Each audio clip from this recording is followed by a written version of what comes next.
She sat in her wheelchair, rain soaking her hair, watching strangers rush past without a glance. But then, a man in muddy boots stopped. That moment, that one act of kindness from a farmer, would shatter her loneliness and rewrite her life forever. Before I tell you how, take a second to like this video and subscribe, because this story will remind you that miracles often come when we least expect them. The rain poured relentlessly that afternoon, turning the city streets into rivers of silver. Claire Bennett sat at the edge of the bus stop, her wheelchair parked beneath a feeble metal shelter that did little to keep her dry. The wheels of her chair were already slick, her hair clinging to her cheeks, and her fingers trembled, not from the cold alone, but from the weight of yet another day that felt too heavy to carry.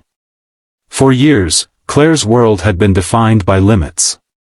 A car accident 3 years ago had taken her ability to walk, but in truth, it had stolen much more: the freedom to move through life unnoticed, the ease of casual smiles from strangers, and the confidence that used to sparkle in her eyes.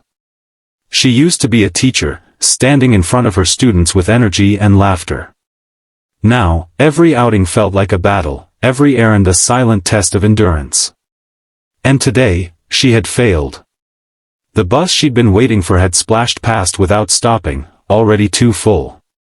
People inside had stared out the windows, but none met her eyes. She sat alone, water pooling at her feet, the gray clouds above echoing the numb heaviness inside her chest.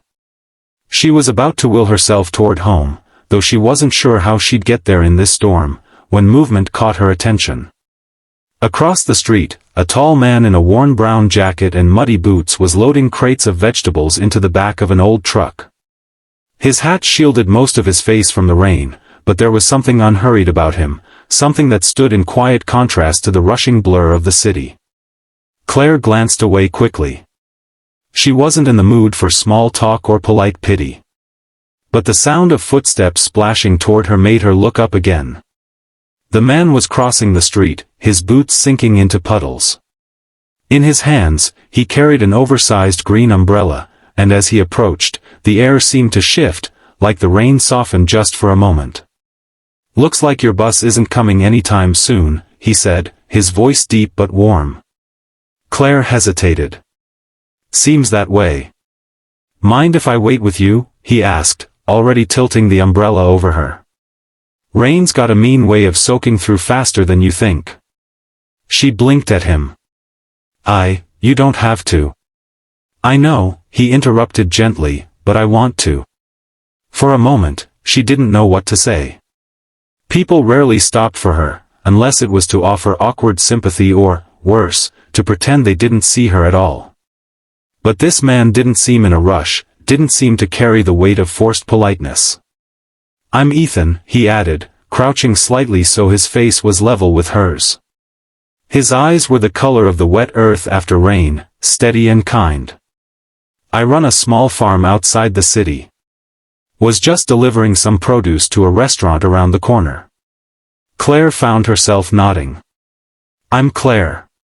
"Well, Claire," Ethan said, glancing at the empty street, "I've got my truck right there. I could give you a lift home, unless you're waiting for someone." Every instinct in her told her to decline. She barely knew him. But the rain was soaking through her coat, and the truth was, no one was coming. "Are you always this quick to offer rides to strangers?" she asked with a half-smile. He chuckled. "Only in thunderstorms." She hesitated, then nodded. "All right." He moved with surprising care, making sure the wheelchair didn't catch on the curb as he guided her across the street. His truck wasn't new, its paint was chipped, the interior smelled faintly of hay, but it felt warm and safe. He lifted her into the passenger seat with the ease of someone used to hard work, then folded her chair and secured it in the back. As they drove, the sound of rain against the windshield was steady, almost soothing. Ethan asked where she lived, and she told him, an apartment on the edge of town. "That's not far from the farmer's market," he said. "I sell there every Saturday." Claire glanced at him. "I used to go there, before." He didn't ask what "before" meant. Instead, he said, "Maybe you should come by again." It's a good place. Lot of friendly folks. And the strawberries are the best you'll ever taste. She almost laughed. You're biased. Absolutely, he admitted. They reached her apartment building too quickly. Ethan helped her inside, making sure she was settled before saying goodbye. But before he left, he held out a small brown paper bag. What's this? She asked. Fresh bread, he said. From the farm. Still warm. Thought you might like it. Claire looked at the bag, then at him. Thank you, for everything. He tipped his hat. See you around, Claire. The door closed behind him, and for a long moment, she just sat there, listening to the rain fade against the windows. She didn't know why her chest felt lighter, why her apartment didn't seem so painfully quiet. Maybe it was the kindness of a stranger, maybe it was the warmth of fresh bread in her hands, or maybe it was the simple fact that, for the first time in a long time, someone had stopped, seen her, and stayed. What Claire didn't know was that this wasn't the last time she'd see Ethan. In fact, the storm that had felt so cruel that day had just given her the first crack of sunlight she'd had in years. Stay with me, because in the next chapter, what happens between Claire and this farmer will prove that sometimes the smallest meetings can lead to the biggest changes. But before we continue, take a second to like this video and subscribe so you don't miss the rest of this journey. It's about to get even more beautiful. The following Saturday, Claire found herself at the farmer's market for the first time in years. The air was alive with the scent of fresh produce, flowers, and baked bread. She wasn't sure what had pulled her out of her apartment that morning, maybe curiosity, maybe loneliness, but part of her hoped she might see Ethan. And there he was, under a white tent, arranging baskets of strawberries and loaves of bread.